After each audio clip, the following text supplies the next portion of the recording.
It is officially game day, and the Hurricanes are up 1-0 in the series. Now, they look to go 2 for 2 in D.C.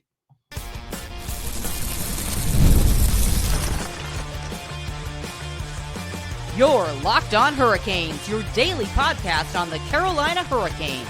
Part of the Locked On Podcast Network, your team every day.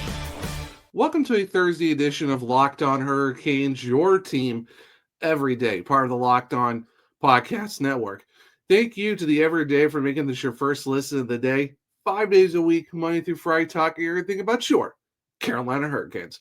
I'm your host, Zach Martin. I'm the credentialed Carolina Hurricanes beat writer over at the Hockey Writers, also the co-host of the Surge Cast, which is a weekly Carolina Hurricanes podcast, along with all of my duties here at Locked On Hurricanes. Got a terrific Thursday edition of the podcast as we get to look at the possible lines for Game 2 for the Hurricanes and why I think this is probably what we're going to be seeing come, later on Thursday night against the Capitals. What, can the special team stay magical? Because right now the PK's been rolling really well. Power play's been doing all right. It's only Game 1 of the series, but I still think, with the opportunities that this team has, now they've been playing, I still think this could be some of the where the power play can come in handy for the Hurricanes in Game 2. And then who's going to step up in Game 2? Because we saw Logan Stakehoven score the game-tying goal in Game 1. Jacob Slavin ends it in overtime. But who are the guys to watch for the Hurricanes that could be massive impacts in this game? But before we jump into all of that, this episode is brought to you by Monarch Money. Take control of your finances with Monarch Money. Use code LOCKEDONNHL at monarchmoney.com for 50% off your first year. Now, going into the game, we all know that Mark Jankowski left in Game 1. It was an undisclosed injury. Not sure what exactly happened. We did get an update on Wednesday saying that he is feeling better. So we're not, like I said, not really sure what the cause was. But he is a game time decision for the Hurricanes, which means either we could see him back for Game 2 or we might see Jack Roslovic come in for the fourth line center position. But if you're looking at the lines we saw from the other night, I think the way the Hurricanes played, you had 94 shot attempts, you had 33 shots on goal. Yeah, you had 32 shots blocked, but you kept at it. You kept sticking to your game. And overall, it was a Hurricanes game that you really can't be upset about because they did their jobs. Limited the Capitals to 1 goal, limited them to 14 shots on goal with 33 attempts. So if you're Rod Brind'Amour, and we know how he usually kind of tends to how he does his rosters, there's probably not going to be any change because we saw how the team played in Game 5 in Round 1, how the team played in Game 1 of Round 2. I suspect we're probably going to see the same thing once again. So looking at the lines, you're probably going to look at Andrei Svechnikov with Sebastian Aho and Jackson Blake, Taylor Hall with Kotkaniemi and Logan Stakehoven, and of course the line of Martin Stahl and Seth Jarvis, who I know a lot of people are wondering why it's still Seth Jarvis on the third line, but it's been a line in the past for Rod Brind'Amour in the playoffs and in the regular season where it just works. It's a line that you got your defensive center, you got your guy Jordan Martinook who can score, can make passes, can play a physical game on the boards as well. And then you got Seth Jarvis, who isn't also afraid to throw the body around, board battle, go get the puck. He's basically a bulldog. He's just a guy who's going to be puck chasing and going to get that possession. And of course, we all know he can score because he was the team leader in goals in the regular season. So that's why that works. I know a lot of people want to see him up on that first line, but that Svechnikov, Aho, Blake line have been playing pretty well too as of late. So I think, if all these lines are working and we've been seeing the fact that they've won games 4, 5, and 1, technically the Hurricanes are on a 3-game winning streak so far in these last few games. So that's why I think they're going to keep those lines together. Then it's, Eric Robinson, Mark Jankowski, and William Carrier. That's what you're looking at possibly.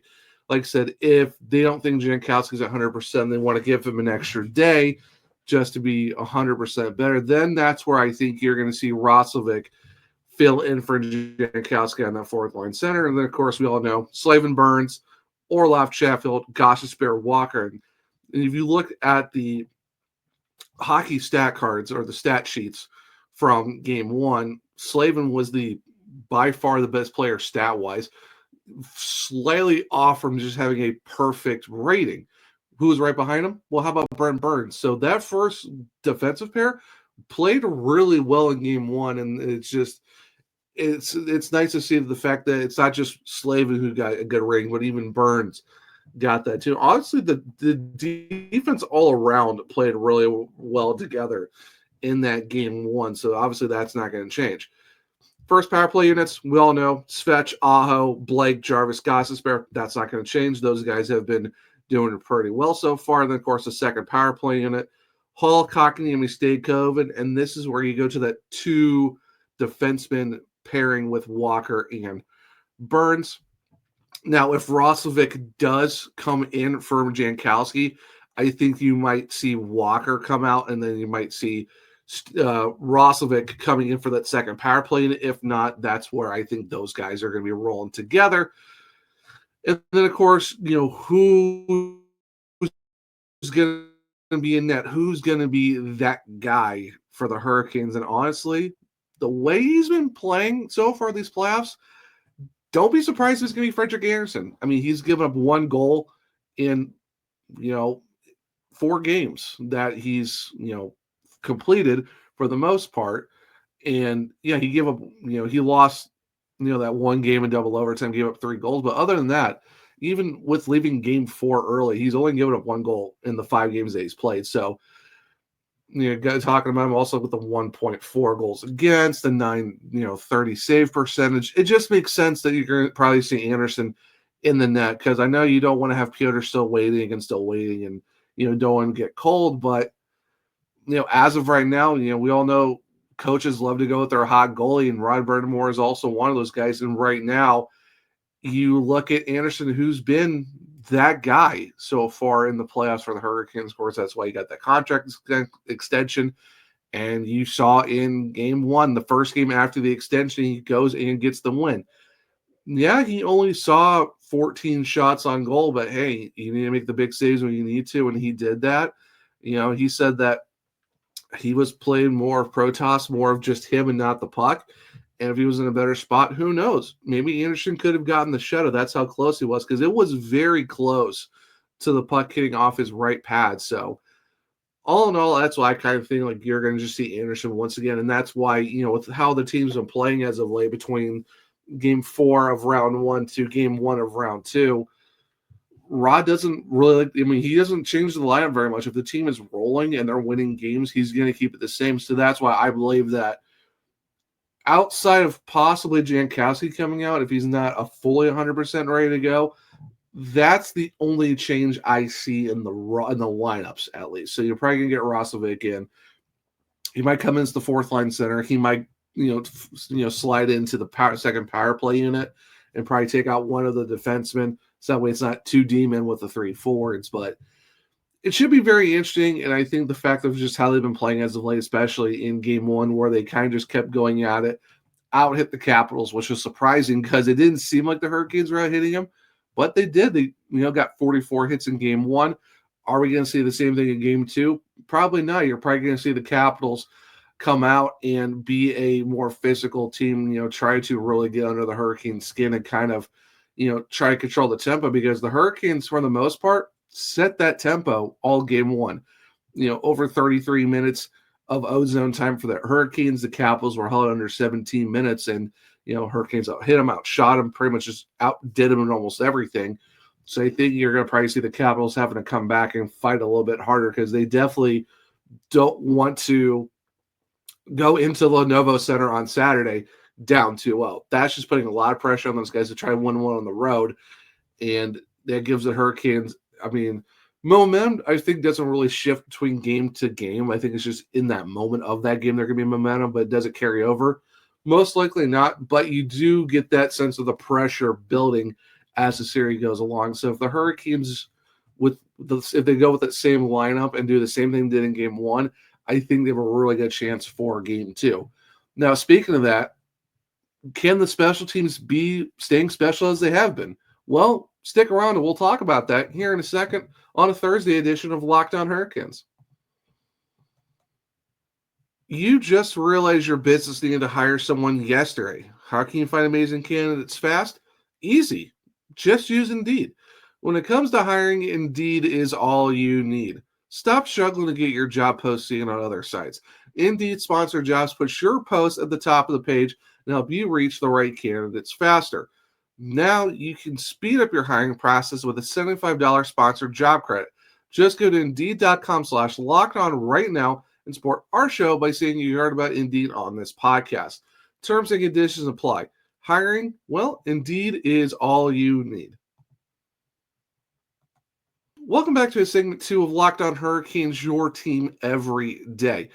Now, we talk about the Lions, what they could possibly look like, and just try and put the pressure on the Capitals going into Game 3 if they take that 2-0 series lead after taking 2 in DC.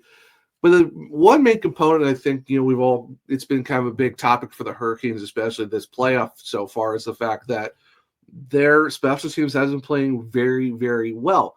Now, can that same formula move over into Game 2? And I think it really can, because the way they've been playing, especially on the penalty kill, have been very, very good.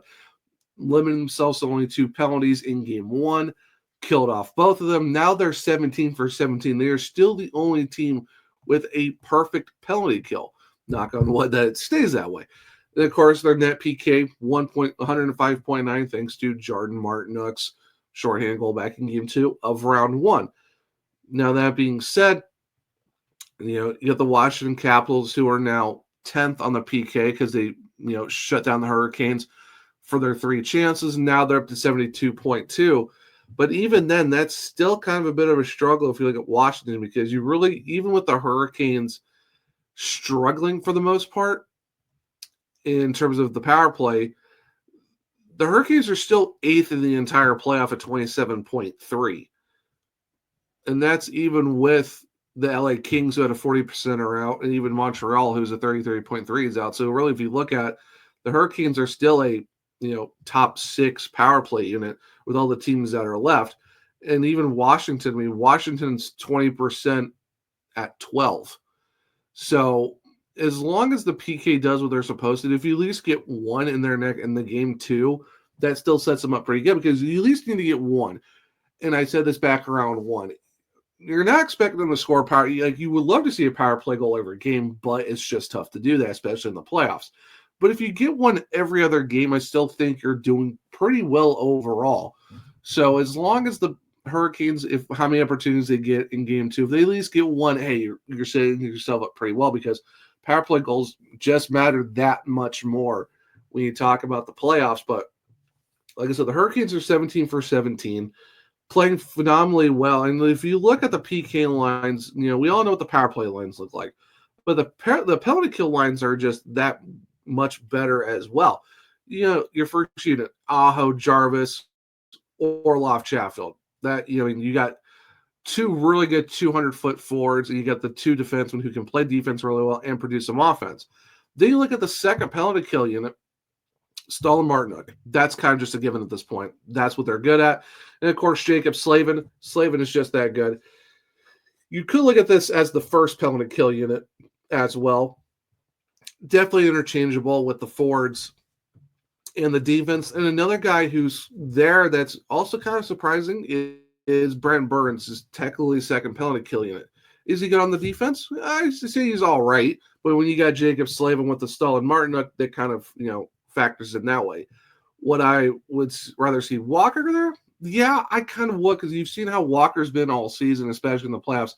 He's definitely been a really good shutdown guy. And I think if you're looking for someone that can help on the PK to shut down along with Slavin, I think Walker's that guy. But I can also see if the chance happens where there's a short-handed opportunity, you got that offensive defenseman and Brent Burns who's there too. So I kind of see it.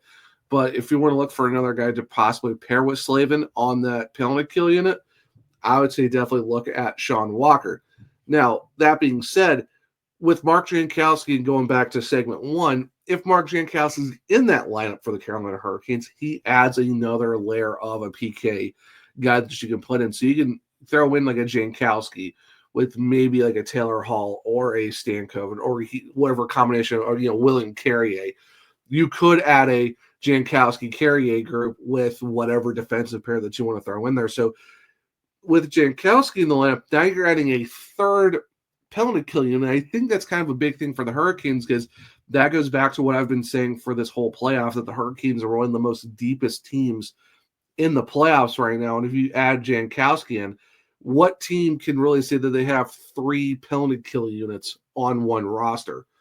That's what Jankowski brings, and that's what just adds to the Hurricanes' depth of being so good, because now you're keeping other guys fresh. You're not having to go back and forth between your two groups, because then you're preserving Aho Jarvis for later in the game, and then you're not having to use them for so many minutes. Now you can be like, hey, you got Jank over there, throw him in the game, throw Carrier as his partner, and then figure out what D pair you want to roll with, and there you go. There's your third defense. There's your third penalty kill unit, and it works really well. So I think just what the special teams have been doing, like I said, the Hurricanes did go for 3 in game 1, but we know they can score power play goals.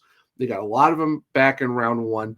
Now with the fact that, you had 3 opportunities, a couple of them were okay, but there was another power play where there was at least 4 or 5 chances where they could have scored. It's just at that time, Thompson was playing really well. But if they can at least just cash in on one, I think you're looking pretty good for the Hurricanes, because, you're not going to will we see 5 or 6 power play goals? Maybe. Who knows? If they at least get 3 in round 2, I still think you're setting yourself up pretty well for a longer playoff run, because the thing you really need to keep going is that power play, because we saw it in the last playoffs where they did really good in round 1. Round 2, they kind of struggle against the Rangers, so you're hoping that it's not a repeat of you have a hot power play round 1, round 2 kind of falters a little bit, but I still have a lot of faith in the power play just to keep doing their job. So it's going to be tough for them. I don't really think so. I think there's going to be a way for them to really step up once again and do their thing. So that's why I would not be surprised. And I would definitely say we could really see a power play goal in game 2 for the Hurricanes. That's, hope that does happen, but that would be great. But the way the penalty kill has been playing for the Hurricanes so far, like I said, will it stay perfect? Who really knows? It's tough, especially in the NHL now, to have 100% penalty kills, especially in the playoffs. But if the Hurricanes stick to that formula of, sticking to their guys really well, playing the formation they've been playing, Tim Glaze is going to have those guys, doing their jobs. I could still see that where this could be another run, or the Hurricanes can still keep this run going of shutting down all these guys, especially Alexander Ovechkin, Dylan Strome, and all of them, and Dubois.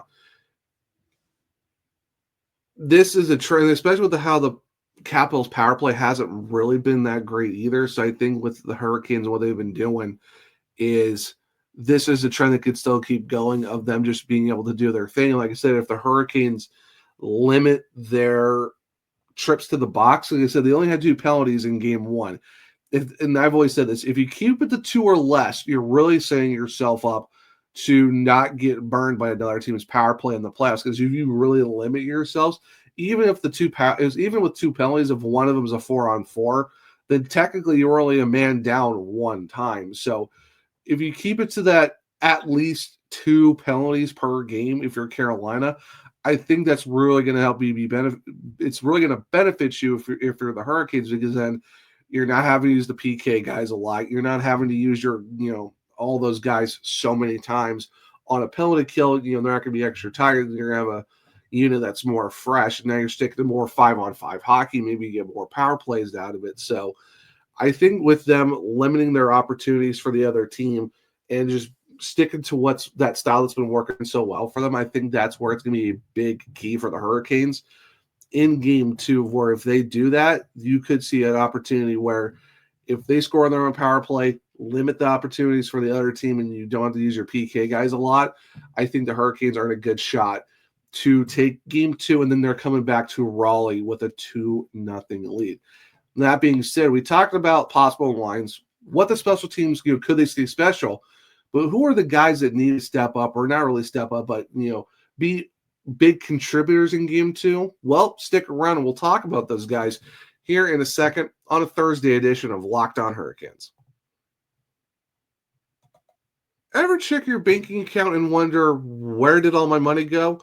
Between dining out, online shopping, and entertainment, it's easy to lose track. That's where Monarch Money comes in, your personal CFO, giving you full visibility and control of your finances.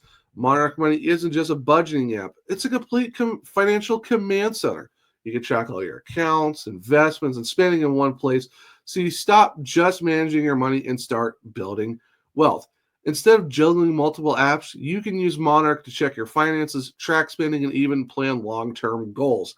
Take control of your finances with Monarch Money. Use code LOCKEDONAHL at monarchmoney.com for 50% off your first year. That's monarchmoney.com, code LOCKEDONAHL for half off your first year. Welcome back to a segment 3 of Locked On Hurricanes, your team every day. Now, we talked about the lines, about looking at the special teams and stuff like that, but what really goes into it is, of course, the guys. Who are the players that we should definitely be looking at who could be massive contributors in this game? And, of course, you got the big boys of Sebastian Aho with 8 points, Andrei Svechnikov with 6, Seth Jarvis with 5. But then you look at there's a lot of other guys on this roster, too, a lot of 4s. Stankoven, Slavin, Gostisbehere, Martinook, and Jackson Blake. So who do I think is going to be very big in terms of who can be the guys that step up, even if it's just the big names or maybe some of the depth guys that have gotten some points but, contributed in their own way? I would not be surprised if we see Taylor Hall make he's been doing great these playoffs. He's got 3 points in 6 games, got 2 assists, but I think this is that type of game where you're looking at Taylor Hall being that guy for the Hurricanes. We all know he got that nice contract extension, $3.167 million for the next 3 seasons. He's been playing really well at the Hurricanes since coming over in that January 24th 3-team trade between the Hurricanes, the Avalanche, and the Blackhawks. And I think the way he's been playing, especially on that second line with Kotkaniemi, and also Logan Stankoven, of course, he got that goal in that Game 5 comeback. Got the 2 assists on the Logan Stankoven goals back in Game 1 of Round 1. I think if there's a game where you can see Taylor Hall make a massive impact, especially on the score sheet, I think this could be that game. Because the good thing for the Hurricanes is you can pretty much get scoring up and down the lineup. The first line can score between Svech, Aho, and Blake. Jarvis down there on the third line with the Jordans. He can make an impact as well. Kotkaniemi has been playing good for the Hurricanes, but I would say even Hall and Stankoven. It's just that combo of Hall, Kotkaniemi have been working really well for the Hurricanes. I think that's where you get that, because Rod always talks about if you're doing your job off the score sheet and helping the team win, that's just as important as on the score sheet. And it's always good to see those guys who aren't really maybe lighting up the score sheet every night, but still contributing off it to where they're playing the Hurricanes way and doing what's necessary. That goes a long way, but it's awesome when you see that get rewarded on the score sheet. And I think that's where Taylor Hall, he's going to get rewarded with his off the score sheet work ethic of going after pucks, puck hawking, doing all the stuff you need to do, go after the puck, go grab it, board battle, throw hits when necessary. I think all that's going to translate to a very big goal for Taylor Hall in Game 2. So I would not be surprised if you see him on the score sheet in some way. And that being said, I could definitely see Seth Jarvis in the score sheet as well. Obviously, we know he's been playing really well these playoffs. He's got 2 goals, 3 assists for 5 points. One of them is a power play goal, too. And I think this is where you saw him in Game 1. He had so many chances against Logan Thompson. Thompson was just able to stop him on a couple flashy glove saves, being in the right place to stop a Jarvis shot. But you can tell Seth was so close to scoring a goal in Game 1. That's why I would not be surprised. I think this is where you can really see that effort by Jarvis to where he's going to score his goal. He's going to take control of this game, because you never can count out Seth Jarvis. He's really good against the Capitals. He's been so good this season for the Hurricanes. He's top 3. He's third on the team in points. I think this is where you see where he's so close in Game 1 that finally translates to Game 2, and that work that he puts in is going to go a long way and be the thing that's going to help catapult him into a multi-point night for the Hurricanes in game 2. I could definitely see that being a thing. So I wouldn't, like I said, I would almost expect a huge game in the game 2 for Seth Jarvis, because the way he's played in game 1 and so far these playoffs, he's definitely due for a big one. And of course, you can never count out Sebastian Aho, leads the team in points, tied for second in the team in goals. You know that even in game 1, he was having some chances as well, and I would not be surprised. Like I keep saying, you could almost definitely see that being a thing where, he's always been good against the Capitals as well, and that's where he's going to be that guy who's going to step up and maybe, like Seth, take control of the game. So I would definitely see a 2024 connection at some point. And even then, don't overlook Jackson Blake. Jackson Blake's been playing very well these playoffs as well. 4 points in 6 games, +2. And for the fact that he's a rookie and been playing so well this season with 17 goals and 34 points, a very underrated rookie season, which I definitely think needs to be talked about more. Well, the way he's been playing in the playoffs too, especially in that first line, like you're talking about a guy who's in his first ever NHL playoffs, playing top line minutes with Aho and Svetch.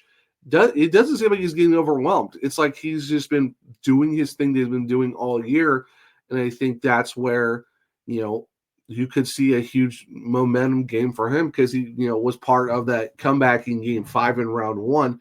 I could definitely see him being someone who can find his way, especially on the power play or just 5-on-5 play, to contribute and get a huge goal or get maybe a couple assists. I could definitely see a multi-point night for Jackson Blake, but it should be very interesting to see how the Hurricanes do. I mean, right now you have a little bit of pressure on the Capitals. You're up 1-0. You took that first game, in game 1. You're up on the series, and now if you go and take game 2, now you're really putting the pressure on Washington going into Saturday's game back at Lenovo Center in Raleigh, to where if the Capitals lose game 3, now you got to stranglehold on the series very, very quick. And now you really got the pressure on them. But of course, you can't look at game 3, you got to look at game 2. And even if the Hurricanes split this, if they split in Washington, okay, it is what it is. But you at least took one on the road. That's what really counts, because you need to definitely to win road games. If they split, that's fine. But if they go out and perform like in game 2, like they did in game 1, this is where I could definitely see the Hurricanes taking the momentum and really putting the pressure on Washington, because now you're looking at a possible 2-0 series lead. You're going back home. You know that place is going to be rocking, especially if you've got a lead like that. If you got a 2-0 series lead going into the Lenny on Saturday, that's going to be an electric factory. And the team's going to be really building out the fans, because the fans are going to be excited. Like, okay, we're up 2-0 in the series. The boys could go and get the third one, and then it's really going to be an interesting series at that point. So I think that's what you're playing for. You're playing for an electric crowd that's really building on you being up 2-0 in the series. So this is, like I said, this is a game 2 where it's huge for both teams, because Washington doesn't want to be down 2-0. They want to try and split the series at home. And if you're Carolina, you take a 2-0 lead going back home, you have all the momentum, you have all the pressure put on Washington. You are in control of this series. So it's definitely going to be a massive game, too, because there's a lot of implications going into Saturday's game 3 if Carolina pulls this one out. And I definitely think they can do that, because they've been a very good team, and they've been playing some very great hockey in the playoffs so far. But, guys, that will be a Thursday edition of Locked On. Thank you for making it first episode of the day. Well, watch an NHL game. Every game, every night until a Stanley Cup champion is crowned. Get local analysis on a national scale. Find NHL Game Night on Locked On NHL on YouTube, or if you listen to podcasts. If you want to keep up with me, I'm at OneShoeZach on X. The podcast is @_Hurricanes. I'm also on Blue Sky, the Zachary Martin, where I do have link trees in my bios, where you can check out all of my written content at thehockeywriters.com. If you want to check my other podcasts, well, it's the Searchcast on all podcast platforms and on YouTube. For this show, well, you can find Locked On Hurricanes on all podcast platforms, especially Spotify, Google, Apple, iHeartRadio. Make sure to follow, subscribe, leave a 5-star rating or review, because I might just read it on the show.